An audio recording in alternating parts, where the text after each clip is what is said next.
Você está na Virtual. Muito mais que conexão. Uma questão de estilo.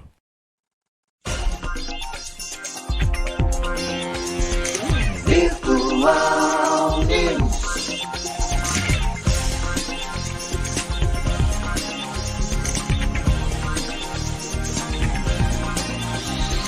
Virtual Notícias. Traz a informação.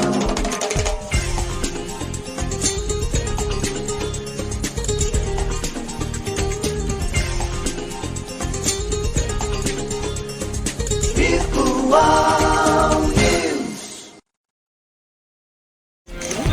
9h mais 35. Um bom dia para você. Segunda-feira, dia 20 de março de 2023. Um bom dia aos poderes constituídos, ao Executivo, ao Legislativo e ao Judiciário. Um bom dia para você que faz parte do quarto poder, que é a sociedade organizada, especialmente para você que faz parte da sociedade organizada. Segunda-feira ensolarada, depois de um fim de semana ensolarado, o último domingão, né, de verão, aí daqui a pouco chegando o outono, e iniciamos essa segunda-feira. Março, lembrando que já estamos no terceiro mês do ano de 2023, você fez as suas promessas, colocou os seus projetos ali, fez a sua listinha na virada do ano, que ia iniciar. E aí, segunda-feira, começando algum hoje? Não, né? Olha só, mais uma semana de atraso. Se não está fazendo, tem tempo. Para quem já começou, parabéns. É isso aí, força. Caminhando sempre para frente. Segunda-feira, participando conosco, César Martins. Iniciando o programa nesta manhã de segunda-feira. Para quem faz aniversário no dia 20, parabéns, tudo de bom. Deus abençoando a sua vida hoje e sempre. Bom dia, Maria Clara. Bom dia, César. Bom dia, Márcio. Bom dia, Maria Clara. Bom dia a todos que nos acompanham aí. É isso aí, mais uma semana iniciando, mais uma semana aí de bastante oportunidade para a gente crescer, desenvolver e colocar aí os planos e sonhos em prática, né? Em prática, né? É isso. Segunda-feira a gente sempre deixa para segunda-feira é o dia mundial do recomeço. Do recomeço e do atraso, né? Não vai dar, semana que vem. 9h mais 36. Fim de semana ensolarado, tranquilo, né? É isso. Embora aí. Esquentando aí na parte política, aí muita coisa começando a acontecer, né? E depois do carnaval vem a Páscoa e o país já entra no ritmo depois do carnaval. Vamos ver agora se depois da Páscoa embala de vez, né? É isso aí. Vai chegar os 100 dias de governo, vamos ver o que... Literalmente muito quente, né? Tanto a temperatura, quanto o clima, em especial no Rio Grande do Norte, quanto essa avalanche aí no mercado financeiro mundial, quanto as decisões do nosso Supremo derrubando quarentena, enfim, é quente, tá quente para todo lado, né? Tem para todos os gostos. 9h37, vamos à primeira matéria nesta manhã de segunda-feira. Segunda-feira, dia 20 de março de 2023. Principais notícias. O governo da Colômbia suspende cessar-fogo com a maior facção do narcotráfico. O presidente Gustavo Petro suspendeu ontem o cessar-fogo que mantinha com a maior facção de traficantes de drogas da Colômbia desde 31 de dezembro devido a ataques à população civil. Ordenei que a força pública reativar todas as operações militares contra o clã do Golfo, escreveu o presidente no Twitter. Segundo o governo, essa organização é responsável por intimidações e agressões contra moradores do noroeste do país há mais de 2 semanas.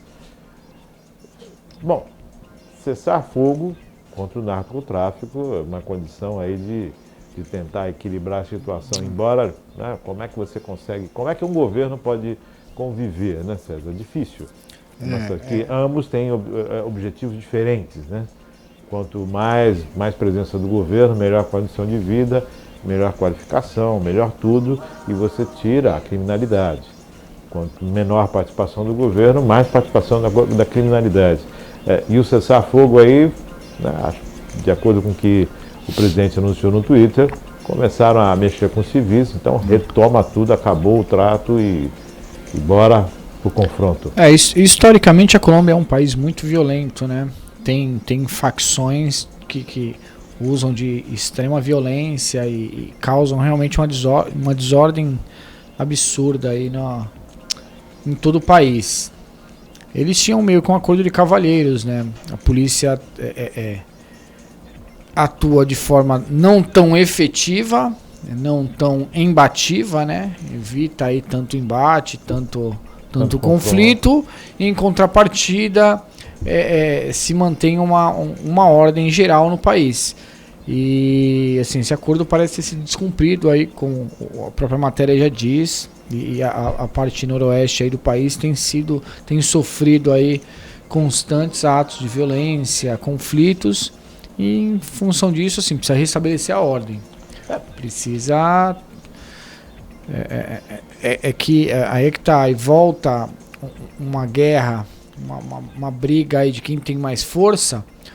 O país inteiro acaba sofrendo também. Então esperamos aí que isso se resolva o quanto antes, porque a gente já viu a destruição que a Colômbia viveu em décadas atrás, aí não seria interessante acontecer novamente. Né? Lembrando que os olhos do mundo se voltam para isso, principalmente o Tio Sam, né? Tio Sam fica... Claro que sim. Acho que tinha uma esquadra americana ali, tinha uma base meio que fora, lógico, não em terra firme, sim, mas tinha porta-aviões ali próximos. Sim. Porque tem, de certa forma, tem as potências mundiais militares, elas têm sempre um acompanhamento aí, elas fazem sempre uma monitoria aí para... Europa e a América do Norte é o grande mercado. Bom, a gente está falando de Colômbia, mas Rio Grande do Norte também virou terra de ninguém, então a briga lá, né? Então toca fogo e isso e aquilo. O problema, Márcio, é que quando a gente fala do Brasil, é que a gente não trabalha com políticas públicas aí que gerem a eficiência, a eficácia a ponto de conseguir ter um bom convívio. Então a hora que seja um lado ou outro começa a perceber essa vulnerabilidade das ações políticas, eles estão atacando inclusive a Força Nacional. Então chegou num ponto que realmente não há respeito com nada nem ninguém. Precisa realmente, nesse momento, é claro que é aquele remédio amargo, é a injeção, é um pouco mais dolorido, para cortar o problema, para interromper o problema. Assim, as pessoas estão vivendo E o que eu fico impressionado, o que eu fico mais impressionado é como tem aí como as coisas acontecem, às vezes, num bastidor que, de modo geral, o país acaba desconhecendo. É incrível, eu estava esse final de semana com alguns amigos e, assim, muita gente que estava conosco não tem noção do que está acontecendo no Rio Grande do Norte. Porque a mídia pouco tem abrangido isso, né? A impressão que dá aqui, vamos jogar para debaixo do tapete. Aí você tem aí a governadora com metade da polícia local defendendo a casa de praia dela. Você tem aí uma parte de famosos artistas fazendo festa na região, exatamente nas regiões onde os conflitos têm acontecido. E do outro lado você tem, e não é só em comunidade, não é só em lugar miserável não, inclusive em bons bairros, em bairros nobres do Rio Grande do Norte, acontecendo conflito ali na tua esquina, você não pode sair de casa. Hospitais fechados. Posto de saúde, ambulâncias, transporte público, assim, não há regra, é um ataque geral, o que pra mim também é uma incoerência absurda, porque já é um lugar em que a gente sabe que a chegada de recurso já é mais prejudicada, seja por intervenções aí na metade do caminho até o dinheiro chegar, seja por falta realmente de investimento político, financeiro. E aí o pouco que se tem, você destrói. Não é um estado que seja o estado mais pujante da nação. Exato. Que já passa por suas dificuldades. Exato. E aí o instrumento que se tem, se é destruído, a dificuldade de se repor isso vai ser ainda maior. Agora, vamos chamar a atenção aqui, porque você falou da mídia, né? O que aconteceu em São Sebastião, a tragédia, né? Embora as ocupações acontecessem e tudo mais, houve uma questão da natureza influenciando nisso, continua sendo manchete. Tudo bem. tá certo, não podemos deixar esquecer, como não podemos deixar esquecer a questão de Petrópolis, que o dinheiro sumiu, É isso aí. o prefeito foi preso, aquela coisa toda.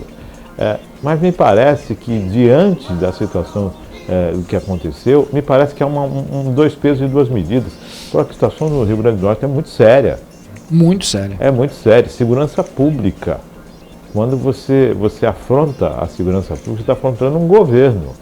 E um governo do Estado, e dentro de uma federação. Quer dizer, o governo que assumiu não tem nem 100 dias, o governo do Estado, com essa dificuldade toda. Nós tivemos aquela questão no Distrito Federal, que invadiram, e agora você tem um confronto dentro de um outro Estado.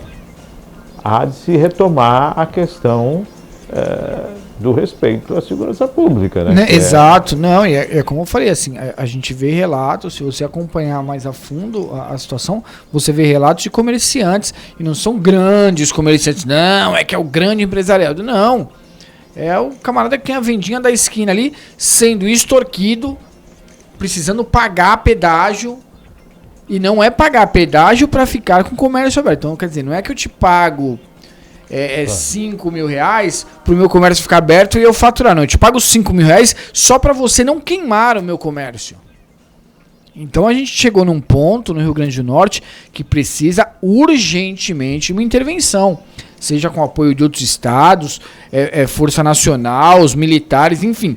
Tem que acabar, porque virou uma bagunça a um ponto do camarada que precisa trabalhar ali com muito suor para levar o leite para sua casa não conseguir.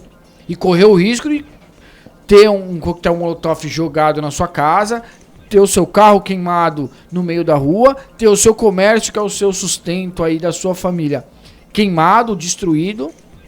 É de se saber quem é o poder, né? Quem de fato exato, é o poder. É isso aí. Quem de fato é o governo. É isso estado, aí. Né? Qual quem acordo? Governa? Que acordo foi feito e o que não foi cumprido? Qual é o governo no estado? Porque não se... assim como não se estabelece a ordem de uma hora para outra, não desestabelece num piscar de olhos. A gente estava falando da Colômbia, para vocês verem, né? Tá ali. Amazônia. Então, de fato, quem é o governo? Né? É isso aí. Quem é o governo? E como está governando? 9 horas mais 46 minutos. Maria Clara, vamos para mais uma matéria nesta manhã de segunda-feira. Vamos sair do Rio Grande do Norte e vamos para Brasília.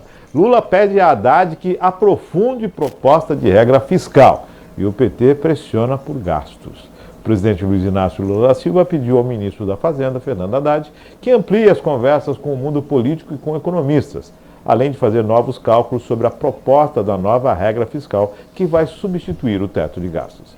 A orientação foi dada durante a reunião na sexta-feira, quando Haddad apresentou o texto a Lula. Participaram do encontro as ministras Simone Tebet, do Planejamento, Rui Costa, da Casa Civil, Esther Diewig, da Gestão de Inovação e Serviços Públicos, além do vice-presidente Geraldo Alckmin, ministro da Indústria e Comércio. Segundo integrantes do governo, Lula recomendou que o Tesouro Nacional faça cálculos sobre o impacto de um dos pontos da proposta, além de pedir detalhamentos adicionais e simulações. Ainda segundo esses relatos, o presidente pediu ao ministro que converse com mais economistas e ouça os presidentes do Senado, Rodrigo Pacheco, e o presidente da Câmara, Arthur Lira. Na opinião de um dos participantes da reunião de sexta-feira, a proposta foi considerada boa e passível de aprovação, só dependendo de ajustes. Para o outro participante, o modelo apresentado é simples, sem inventar a roda. Estão previstas para segunda-feira dia 20, novas reuniões para tratar do tema. A discussão ocorre enquanto o PT pressiona para que o novo marco fiscal não implique cortes drásticos em áreas consideradas sensíveis por lideranças do partido. Volta para mim na primeira parte, por favor. Quem participou da reunião? Ministro da Fazenda, Tebet, Rui Costa, Esther Diewig e também Geraldo Alckmin. E o Lula, né? Quer saber de quem foi a opinião que saiu daí, quem foi que informou a imprensa. Só tiveram esses. Então, não foi tanta gente. Um disse que a proposta está ok, o outro disse que não estão reinventando a roda, quer dizer... Na verdade, assim, quem teve acesso, a gente tem algumas pessoas que acabaram tendo acesso a pelo menos parte dessa negociação, e o propósito é exatamente esse. primeiro, não ter algo muito complexo. Porque quanto mais complexo, mais difícil será a aprovação. Então, são coisas simples do tipo, um dos exemplos, inclusive que ouvimos falar aí, retirar da contabilização, né, para o teto de gastos, recursos de fundo, por exemplo, de preservação à Amazônia, então algo do tipo, assim, então são coisas muito simples, são decisões muito simples, para você manter ali a regra fiscal. Na verdade, é uma maquiagem. Na verdade, Márcio, é um jogo, porque o que acontece é o seguinte... Porque é um gasto, não é? É um gasto, mas é um gasto que não depende de uma receita, de uma arrecadação de tributações. Esse dinheiro do fundo vem São recursos que vêm, seja por doações, sejam por taxas, sejam por investimentos não vem de impostos. De outros países. Então não é um fundo, então não é um dinheiro.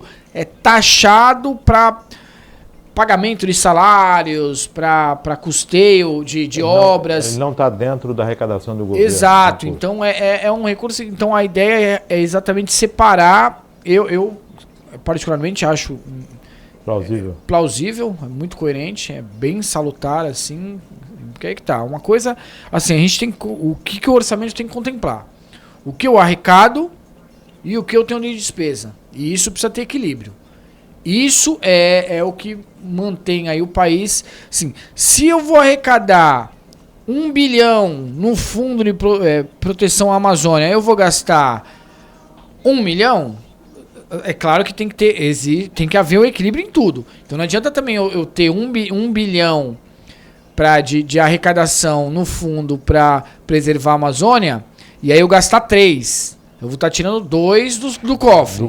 Então, assim, precisa haver coerência e regra. O que a gente sente aí que é o maior impasse, e talvez até essa seja a preocupação do presidente, articula melhor com os presidentes das casas, articula melhor com as lideranças partidárias, articula e discute mais com outros economistas, porque a preocupação dele é exatamente precisar fazer cortes em áreas nevrálgicas, né? Aquelas assim, bem sensíveis, né? Especificamente áreas de desenvolvimento social. Por quê?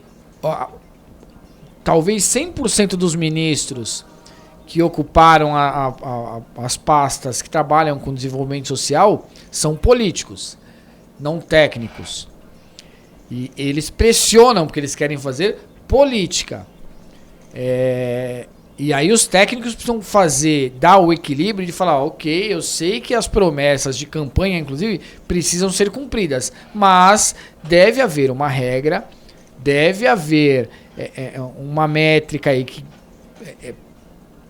expresse, que transmita segurança a investidores, ao mercado como um todo, para que a gente não sofra tanto como vem sofrendo hoje economicamente. Então, apesar das promessas de campanha precisarem ser cumpridas, eu entendo, o governo levantou algumas bandeiras que quer manter, a gente também precisa criar uma segurança a ponto de quando olharem pra gente falar, é legal investir no Brasil, é legal, o mercado financeiro no Brasil está estabilizado, então a gente consegue ter certa segurança, não vai virar de cabeça para baixo de uma hora para outra. Então, é um xadrez aí e o presidente está preocupado, porque se chegar uma proposta não tão alinhada nas casas, isso vai começar a ser mexido, além de ser muito morosa a aprovação, vai espedaçar, vai desfigurar a proposta. E aí você não consegue mais levar adiante. O que me chama a atenção é que existem propostas de adequação do teto de gastos, mas a gente não escuta o governo falar, vou cortar onde deve cortar, vou cortar onde é preciso, vou enxugar aquilo que são despesas que, na verdade, o governo pode muito bem tirar os vazamentos, né? Olha, vamos reformar administrativamente, vamos enxugar aqui, vamos diminuir isso, vamos deixar a máquina mais dinâmica, mais enxuta, menos pesada e onerosa. Eu garanto que se conseguir economizar alguma coisa aí nos gastos públicos, onde são gastos que você pode reavaliar, você vai ter uma sobra ainda maior no orçamento. Então, Márcio, só que aí que tá, precisa ter pulso. Não dá só pra gente viver negociando e cedendo. As últimas 2 semanas aí vieram carregadas de novas liberações aí de negociações de emendas e novamente aquele jogo de cargos pra cá, cargos lá, pra se manter uma base para se tornar um governo que possível. Sustente as aprovações dos projetos de governo. Isso é mais do mesmo. A gente não chega em lugar nenhum. Não vamos voltar ao orçamento secreto, né? Então, aí é que tá. Não se reduz despesa, não se arrecada mais e continua com os problemas que já são patológicos aí. Reincidentes, né? Então. Mais do mesmo. 9h55, vamos a mais uma matéria nesta manhã de segunda-feira. Petrobras, decisão de Lewandowski atropela a avaliação de nomes indicados por Lula ao Conselho. A decisão do ministro Ricardo Lewandowski do Supremo Tribunal Federal, na última quinta-feira, dia 16, de suspender a necessidade de quarentena para indicação de políticos às estatais, atropelou o processo de avaliação dos nomes indicados para o Conselho de Administração da Petrobras. Conforme mostrou o Estadão, o ex-ministro de Ciência e Tecnologia e professor de Física, Sérgio Rezende, teria sido rejeitado por ser uma liderança partidária do PSB. Em decorrência da insegurança jurídica acrescentada ao processo, a Petrobras solicitou ao jurídico da companhia que se mantivesse sobre os eventuais impactos prospectivos da decisão, disse a estatal à Comissão de Valores Imobiliários, a CVM, ressaltando que, em virtude desses fatos, para não comprometer a rigidez do processo previsto no Estatuto do COP do SELEG, se manifestará oportunamente quando dissipados os questionamentos decorrentes da decisão judicial mencionada, e completou, referindo-se aos seus órgãos internos e de integridade. Voltamos a falar de Petrobras, né? Petrobras, e voltamos a falar principalmente dessa questão do governo em passar por cima da quarentena, né? É lei, a quarentena é lei, e está se passando por cima da quarentena. Aí eu pergunto para você, só existem especialistas comprometidos que estejam dentro dessa questão da quarentena? As cabeças pensantes, as melhores opiniões, as pessoas mais adequadas, estão todas dentro desse período de quarentena, é isso? Estão todas impossibilitadas, é isso? Você vai buscar um nome? Não, isso não pode, quer dizer, a política então está recheada de cabeças maravilhosas. O problema é o seguinte, será que só existe competência técnica para gerir algum assunto no mesmo lugar onde essa competência lidera partidos? Então, quer dizer, o país só tem gente competente com vínculo político-partidário? Então a gente está em país errado. Esse é o ponto 1. O ponto 2, o Supremo precisa ter um protagonismo que só existe no nosso país, tamanho, que com uma canetada ele derruba a decisão de 2 casas. Porque numa canetada ele derrubou, porque isso aí, como você falou, é uma lei aprovada pelo Congresso e pelo Senado. Numa canetada isso caiu por terra. Infelizmente, Márcio, a gente está num momento que é triste demais para o país, onde o Supremo, o Judiciário, no caso, né, um dos poderes que deveria estar em consonância e deveria ter um papel jurídico, simplesmente jurídico, porque o papel político já existe ali dentro das casas, dentro do governo. Então, politicamente, a gente já tem um monte de gente atuando.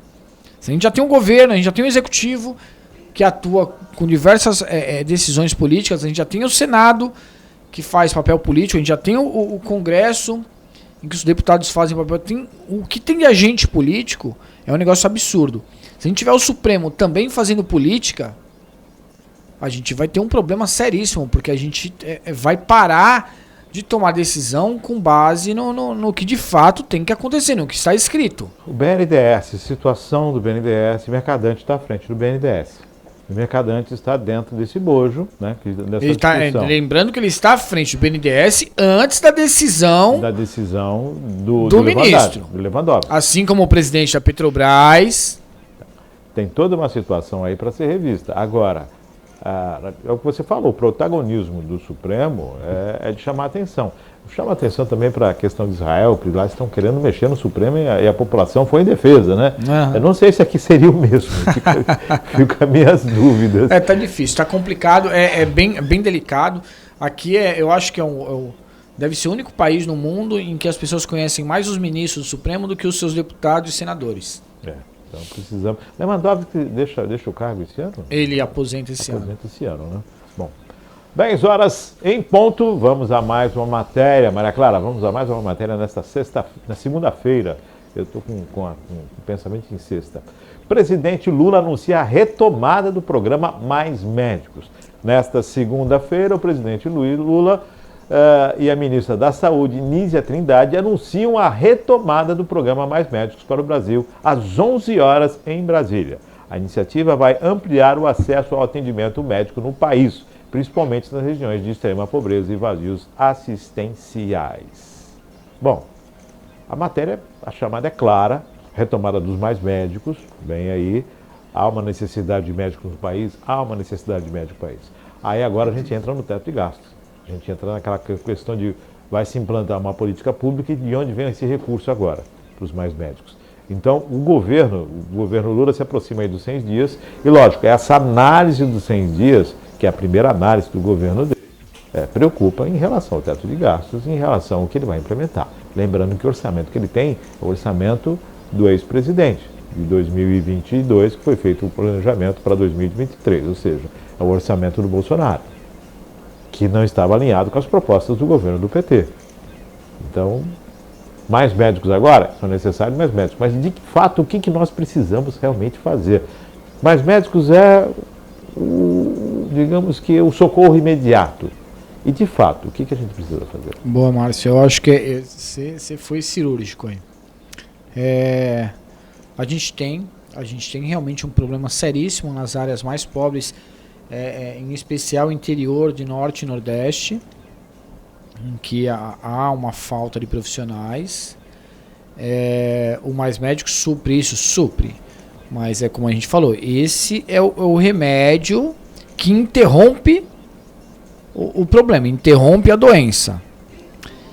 E como a gente vai tratar e como principalmente a gente vai prevenir esse problema. Então, não é uma novidade. Não é uma novidade a gente ter que buscar, por exemplo, profissionais em Cuba. E não quer dizer que no país não se forme profissionais, que no país não tenha oferta para essa demanda. Agora, o que a gente precisa é estruturar para que essas regiões mais afastadas, mais carentes, mais pobres e mais necessitadas do serviço recebam o serviço. Ah, mas que as pessoas não querem. Mas as pessoas não querem por quê? Porque é pouco? Ou porque em outra região ganha mais? Ou por qual é o... Assim, a gente precisa fazer um trabalho, repito, uma política pública de continuidade para que o problema seja sanado e prevenido. Não dá para toda hora a gente vir colocando remédio. Assim, não, César, você é não sou o contrário. Não sou contrário. Assim como não sou contrário, por exemplo, a Bolsa Família. O que eu sou contrário é que isso seja a solução do problema. E não é a solução. Não é. Isso é para segurar a febre. Exato. Isso é um paliativo ali para imediatamente a gente minimizar o problema, minimizar a consequência. O impacto. Agora, a gente precisa cuidar da causa. Então, se a gente tem que pagar o Bolsa Família, é porque lá atrás a causa não está sendo tratada. Se a gente está tendo que lançar o Mais Médico, trazer médico de fora, é porque lá atrás a gente não está tratando a causa. Que a causa não estamos conseguindo dar conta de uma demanda que existe, e aí a gente tem que lançar um programa para, sabe? Então, Márcio, não é ser contra, mas a gente precisa começar a ser mais sério, precisamos tomar decisões mais acertadas para cuidar dos nossos problemas. Senão a gente vai ficar toda hora jogando areia no buraco, daqui 6 meses o buraco tá novamente aparente e precisa ser jogada mais areia. Vamos fazer uma análise aqui, a grosso modo. O governo tem as suas faculdades, as universidades públicas, né? E as pessoas se formam. E há sim um déficit na área de medicina. A gente sabe que embora, né, o objetivo era criar-se mais universidades, né, não se avançou tanto assim, algumas particulares. Mas o que me chama a atenção é porque o governo oferta o curso de medicina. As pessoas se formam nas universidades públicas.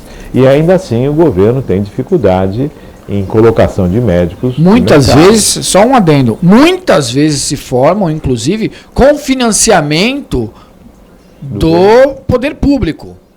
E que aí depois ela fica com déficit, aí ela fica com uma dívida que paga, se eu não me engano, em até 30 vezes depois de formado. Então, vamos trabalhar, vamos usar da criatividade, Vamos pegar aquela situação, né? O serviço militar é obrigatório, né? Deu 18 anos, tem que se alistar. Passa alguma coisa nessa linha, vem cá, você está estudando na universidade pública, você vai cumprir 5 anos de serviço remunerado, claro, remunerado. É isso, não é um favor. Não é um favor. Não vou te...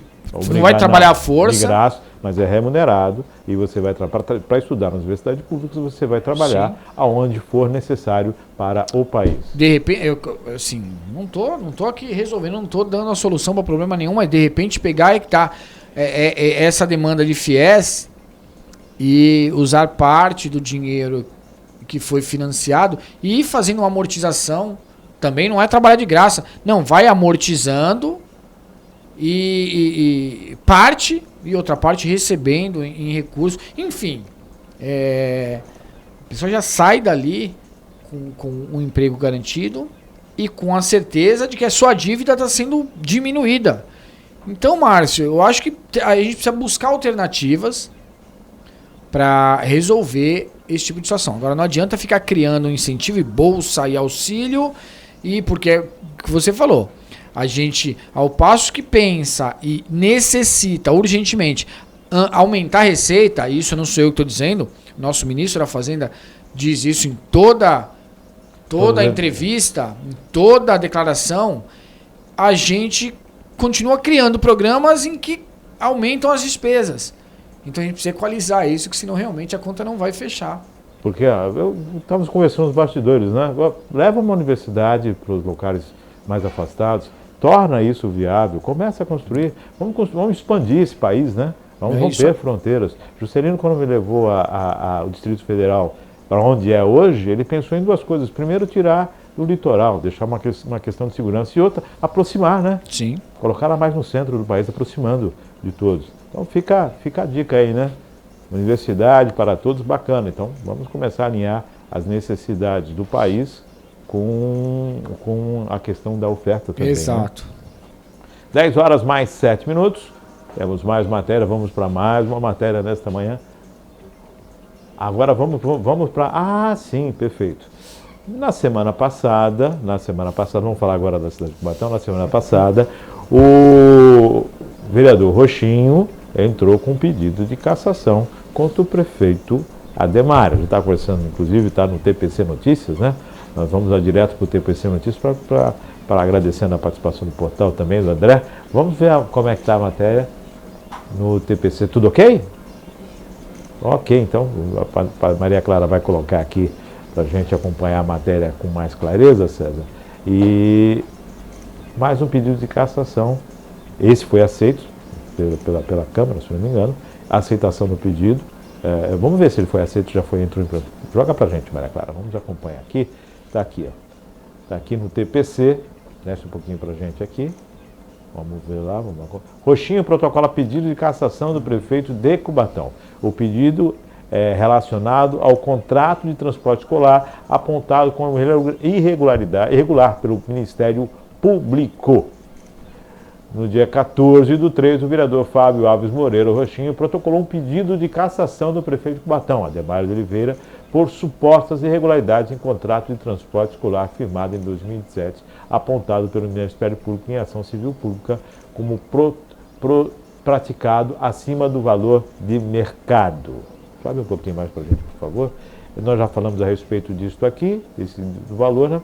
O vereador, em seu pedido, aponta infração político-administrativa e crime de responsabilidade pelo chefe do Executivo com base nas evidências de graves irregularidades. A explicativa é que na próxima sessão, no dia 21, seja pautado e votado em plenário. César, essa situação envolve o prefeito, né?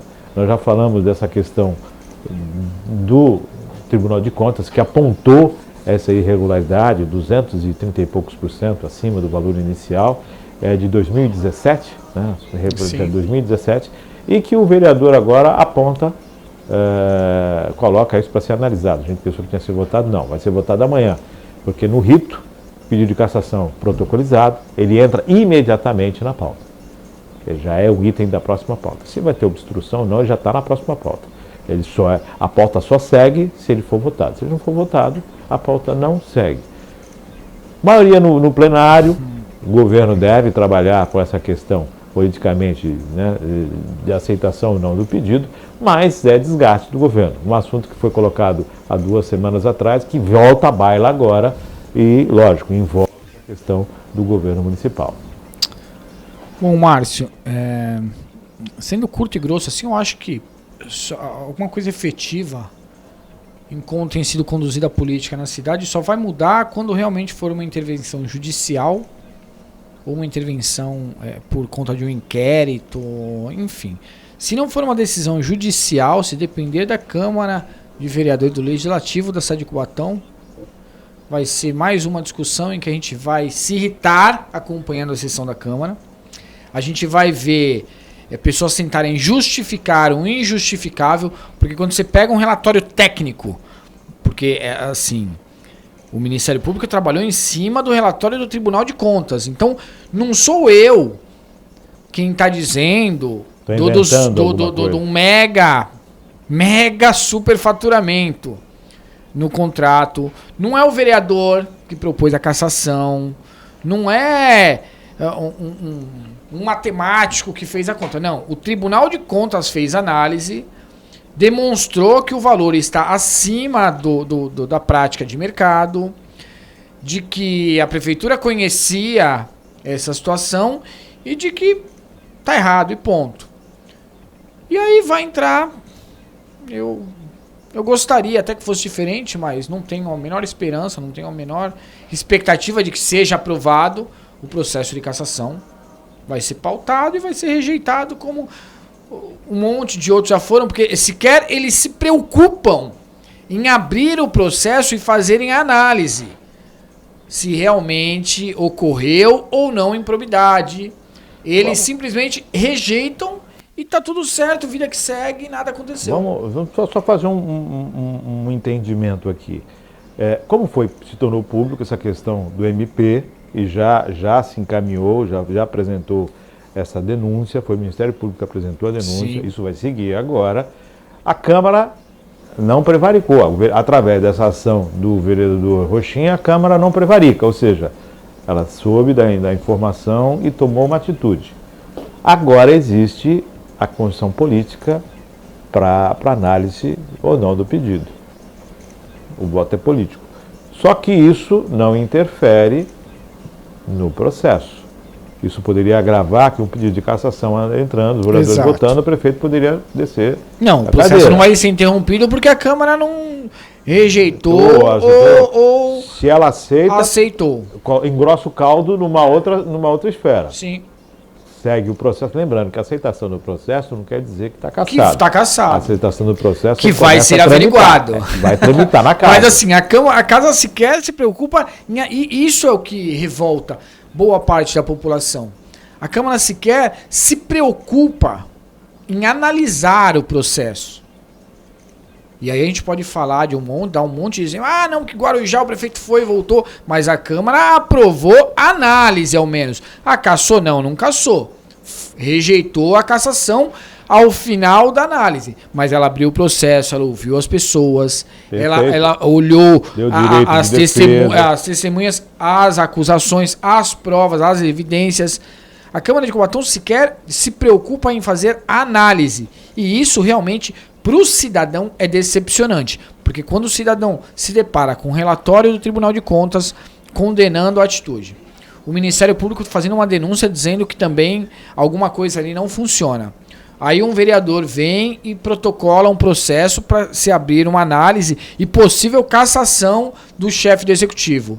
E aí todo mundo justifica o injustificável, porque não há por que dizer não vamos abrir, porque assim, as evidências estão postas. Tá claro. Tá claro. Pode até ser que haja uma resposta que legalmente todo mundo tem direito à defesa, ok. Agora, a situação está colocada. Não analisar isso é uma falta de responsabilidade que não há tamanho e não há justificativa. Mas enfim, e assim, lembrando que isso é uma pauta e é uma situação delicada. A gente falou na última semana, a educação ela trabalha por esferas. Então esse consórcio, esse contrato é um consórcio para se atender o transporte universitário.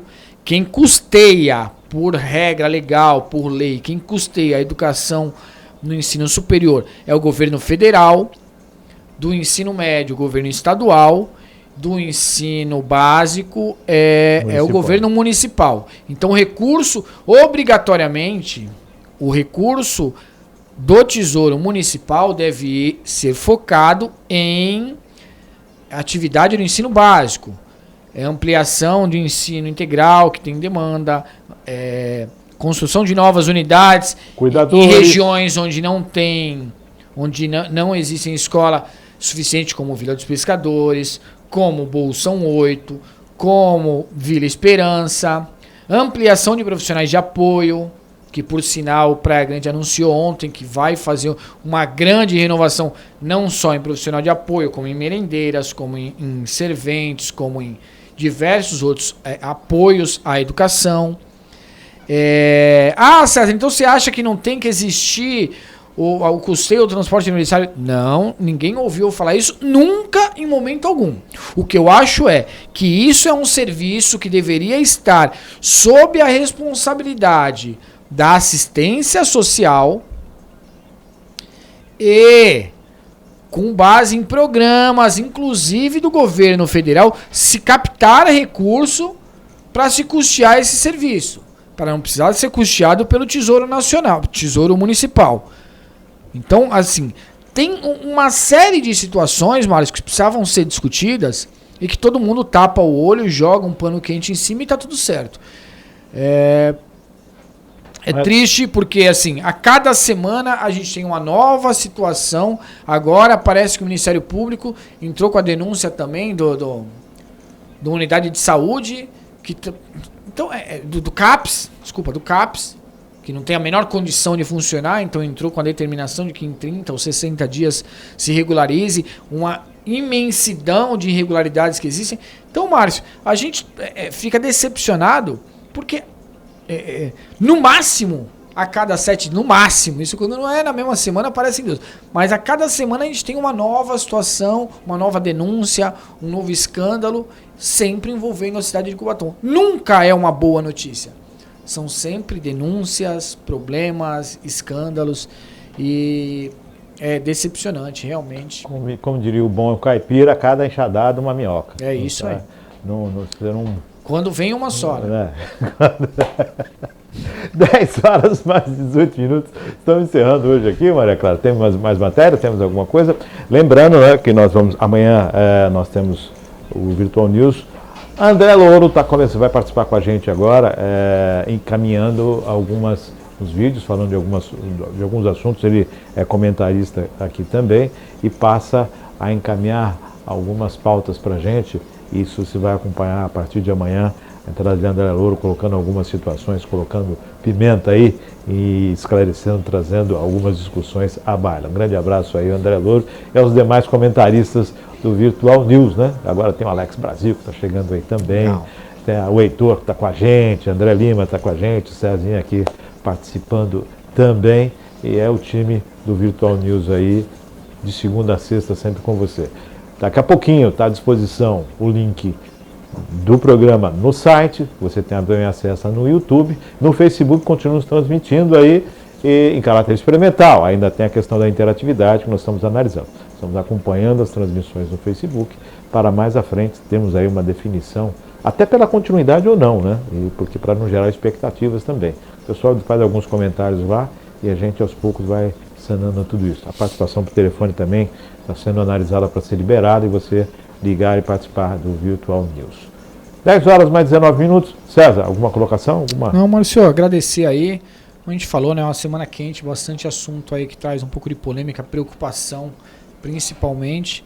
E agradecer a oportunidade, é sempre incrível poder compartilhar aí com todos que nos acompanham, um pouquinho aí do que a gente pensa, um pouquinho das situações aí a nível de Brasil, de mundo, da nossa região e poder sempre com bastante qualidade aí, de forma salutar, de forma coerente, poder falar dos assuntos.